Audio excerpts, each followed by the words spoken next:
Germany में free की education है, eight the same time Nordic countries में आपको पैसे देके पढ़ने जाना पड़ेगा। तो वीडियो यहीं पे खत्म हो जाए? Actually not. Maybe by the end of this video you'll realize कि अगर आपके पास थोड़ा सा भी ज्यादा पैसा है तो going and studying in Nordic countries would be better than studying in Germany.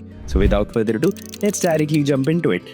First point is that of placements. आप किसी भी कंट्री पढ़ाई करने जा रहे हो, आपका मेन एम क्या, आपको वहाँ पे अच्छी जॉब मिल जाए। ये नहीं कि सस्ते सस्ते में पढ़ाई करके आ जाओ। अच्छा, अगर आपका प्लान है वापस पढ़ाई करके आ जाने का तो ऑब्वियसली जॉब नहीं मेक्स मोर सेंस, बिकॉज आपको कोई खर्चा नहीं होने वाला है। बट अगर आपको जॉब करनी है after getting your education done, आप you will realize that Germany में विद इन फर्स्ट 6 months जब आप ग्रेजुएशन करते हो there are 60% people जिनको जॉब मिल जाती है, which is good. 60% लोगों को जॉब मिल गई. But at the same time, if I compare it with Nordic countries, that is 80%. हाँ, within 1 year almost सबको जॉब मिल रही है, 90% प्लस दोनों के स्टार्ट्स चले जा रहे हैं. But within 6 months आपको नॉर्डिक कंट्री में जॉब मिल रही है, नॉट इन जर्मनी. अगर मैं 5 में से पॉइंट्स दे रहा हूँ, जर्मनी को यहाँ पे मैं 3 out of 5 दूंगा एंड नॉर्डिक कंट्रीज को मैं 5 out of 5 दूंगा. Second point is that of kind of job.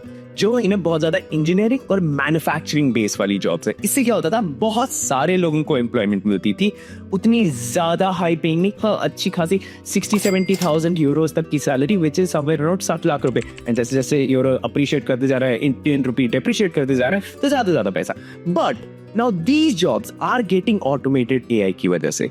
हाँ, इसके बाद एआई इंजीनियर्स ये सारे जॉब करेंगे, but it is more towards the manufacturing side. On the other hand, अगर नॉर्डिक कंट्रीज के बारे में बात करो, it has more or less always stayed towards the innovation side. तो यहाँ पे ज्यादा ब्रेन पावर यूज होती है. अब ये तो मैंने बहुत ही ज्यादा जनरलाइज कर दिया, बट होगा क्या, जैसे जैसे एआई अडॉप्शन बढ़ेगी, जर्मनी में people will end up losing their jobs because AI will be taking over that kind of roles. But ऐसा ये नॉर्डिक कंट्रीज में उतना ज्यादा होगा नहीं. And at the same time there are too many people in Germany from international countries working there. Not the case with Nordic countries, जहाँ पे इतना ज्यादा इंटरनेशनल एक्सपोजर, इतना ज्यादा इंटरनेशनल टैलेंट पूल नहीं आ रहा है, जिसकी वजह से you will definitely see a lot more opportunities still being available in Nordic countries and not in Germany. जिसकी वजह से there are people who are international students who are getting jobs in Nordic countries as opposed to Germany. And एक risk point के बारे में बात करें, again Germany will get 3 out of 5 and Nordic countries will get 5 out of 5. So after 2 points of comparison, Germany is at 6 and Nordic countries is at 10. अब अगर आपको लग रहा है ये वीडियो मैं जर्मनी के अगेंस्ट बना रहा हूँ, एक्चुअली नॉट. मैं सबसे ज्यादा बड़ा proponent of studying in Germany. तो थर्ड पॉइंट के बारे में बात करते हैं, cost of education.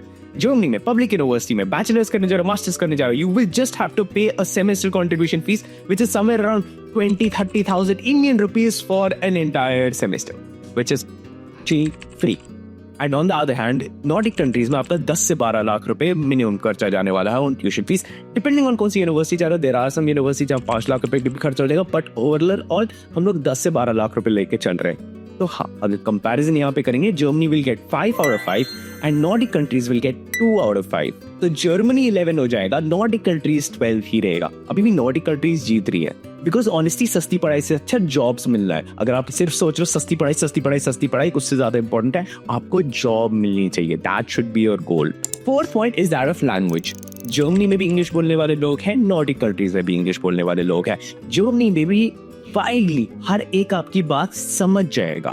But in order for you to get a job in Germany, you would need to know B1 or B2 level of German. अगर नहीं आती होगी, it would be extremely hard for you to get a job. On the other hand, Sweden के बारे में बात करें, Finland के बारे में बात करें, डेनमार्क के बारे में बात करें, everyone understands English and the majority of the business conversation happens in English. So there is a highly likely chance that you would not need to learn the language. If you do learn the language, आपके बारे में आए, you will get a job very easily. But even if you don't learn the language, you can still find jobs even while just knowing English. But depends आप किस city में हो, Oslo, Helsinki. अगर आप कैपिटल में हो या फिर बड़ी सिटीज में हो, तो yes you will get along without even knowing the local language. That wouldn't be the case with Germany. But again, अगर आपको यहाँ पे पॉइंट्स देने हैं, हम लोग इतना भी ज्यादा कन्वीनियंटली नहीं बोल सकते कि आपको बिल्कुल ही फिनिश डेनिश सीखने की नहीं जरूरत है. थोड़ी बहुत तो सीखनी पड़ेगी ही आपको. तो अगर हम लोग पॉइंट्स के बारे में बात करें, इतना लाइटली ले भी नहीं सकते. तो जर्मनी को 5 में से 2 पॉइंट्स दे सकते हैं एंड नॉर्डिक कंट्रीज को 5 में से 3 पॉइंट्स दे सकते हैं. It should be 4 or 5 के करीब, but we'll just give 3 points just to be on the fairer side. So after this point, Germany 13 points है, Nordic countries 15 points है. जहाँ के अभी Nordic countries आगे होना चाहिए, but I want to still give Germany a chance. Fifth point is that of market. Germany का market आप ऐसे समझो एक बहुत ही ज्यादा बड़ा मार्केट है, जहाँ पे बहुत ही सारी kind of job opportunities available है, जिसके लिए बहुत सारे लोग अप्लाई कर रहे हैं. तो मोर or less Can you find any job in Germany? Yes. Is it possible to find a job in Germany? Yes. अगर आप मेहनत करते हो, you will find a thing in Germany. That is for sure. अगर उसी point पे हम लोग नॉर्डिक कंट्रीज के मार्केट को कंपेयर करें, the economies are much smaller. The number of people applying for jobs are much smaller, but at the same time, the number of jobs available are also smaller. तो आप क्या कोई भी job role के लिए जा सकते हो? नहीं, बिकॉज कुछ इंडस्ट्रीज एग्जिस्ट ही नहीं करती है. ये कंप्लीटली डिपेंड करती है बाकी कंट्रीज पे फॉर दोज इंडस्ट्रीज. तो अगर आपको स्पेसिफिकली इन कंट्री जाना है, you have to be sure कि आप किस इंडस्ट्री में जा रहे हो, उस इंडस्ट्री में कितने जॉब रोल्स है, क्या उसकी डिमांड है उस कंट्री में. With Germany, you find anything and everything. With Sweden, Norway, Finland, it won't be the case कि आपको सब कुछ मिल जाएगा. In fact, आपको उन यूनिवर्सिटीज में कोर्सेज ही नहीं मिलेंगे, बिकॉज कोई कोर्स करते ही नहीं वहाँ पे वैसी यूनिवर्सिटी के. तो overall it would depend on you कि आप क्या करना चाहते हो एंड कहाँ पे ज्यादा सेंस बनता है. यहाँ पे इस पॉइंट पे हम लोग कंपैरिजन पॉइंट्स ही नहीं दे सकते, बिकॉज जर्मनी का प्रो ये है आपको कोई भी काइंड ऑफ जॉब मिल सकती है. बहुत सारे लोग अप्लाई कर रहे हैं बट कोई जो भी मिल सकता है. नॉर्वे, स्वीडन, फिनलैंड, इनका ये प्रॉब्लम है कि वहाँ पे सारी जॉब्स अवेलेबल नहीं है. तो दोनों के प्रोज एंड कॉन्स है यहाँ पे. एग्जैक्टली पॉइंट्स नहीं दे पाएंगे इस पॉइंट पे. Sixth point is that of kind of life. Germany में comparatively it is a fast paced industrial life. जो आप एक बहुत ही ज्यादा मॉडर्न सिटी में रह रहे होगे, तो बहुत ही ज्यादा हजारों चीजें चल रही होंगी. बर्लिन में आपको हजारों पार्टीज मिलेंगी. तो it is very hustle and Bansal. It is comparatively, अगर आप इंडिया से कंपेयर करोगे तो इंडिया से कंपैरिजन ही नहीं है, मगर मैं इसको नॉर्डिक कंट्रीज और जर्मनी के बीच में कंपेयर कर रहा हूँ. तो when I was in Germany I just realized there just so many things happening at the same time. But अगर इसी को मैं नॉर्डिक कंट्री से कंपेयर करूँ, बहुत ही ज़्यादा कम लाइफ रहने वाली है, ज़्यादा हसल बसल नहीं रहने वाला है. विंटर्स बहुत छोटे रहने वाले हैं आपके दिन, समर्स बहुत ज़्यादा बड़े हो जाएंगे, इलोंगेट हो जाएंगे आपके दिन. तो it is a much more calmer environment in Nordic countries as oppose to Germany, जहाँ पे बहुत ही ज़्यादा हसल बसल रहेगा. Depends on you, what you like. Do you like the vibe of living in a Mumbai, Bangalore kind of a situation, or do you like a vibe of living in a suburbs kind of situation? Navi Mumbai, I don't know, Kashmir type situation. But for me, it is much more important for me to live in a much more calmer place. Although I live in Dubai now, but I still prefer living in a much more calmer place. So I would have given points to Nordic countries. आपको अगर Mumbai type जगह रहना है तो definitely Germany would be a better place.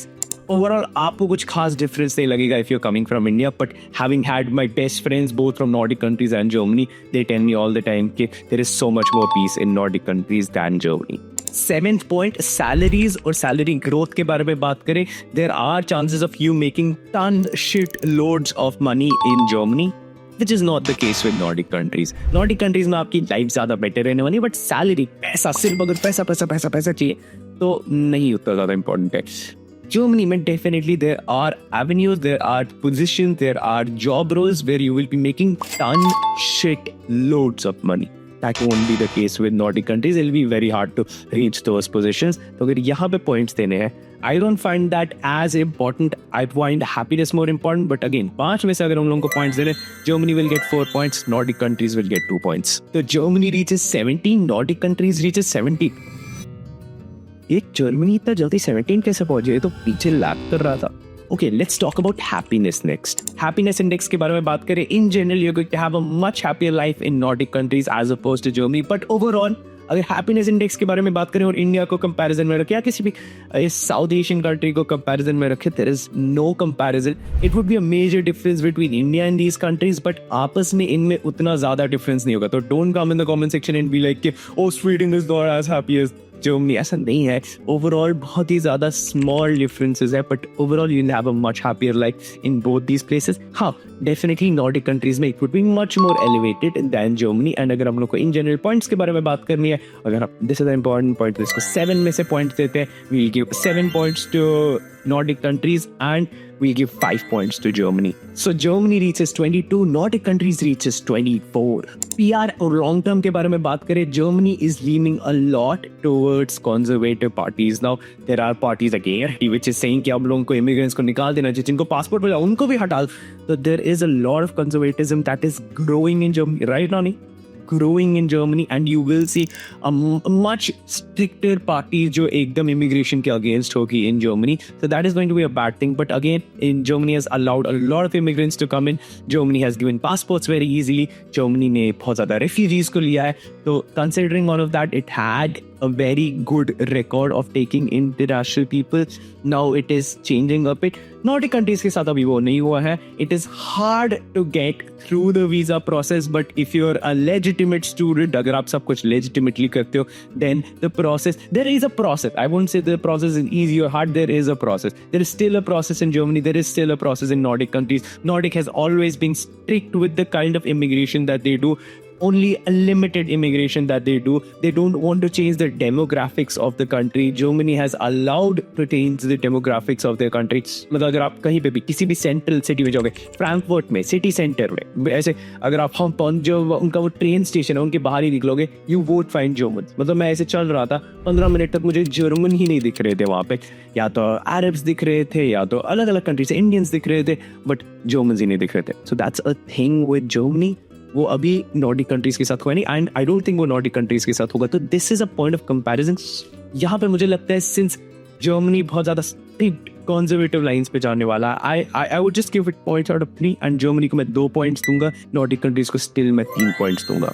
So Germany reaches 24 and Nordic countries reach 27. And when I say Nordic countries, I also want to include Netherlands into it, because more or less whatever I said for Nordic countries is also true for Netherlands. So Netherlands is also a great option if you're planning to study abroad. उस पे मैंने full एक video बना रखा है, and that video you can find here. मतलब इससे ज़्यादा अच्छा नेदरलैंड्स का वीडियो कोई नहीं है, and everything in one video.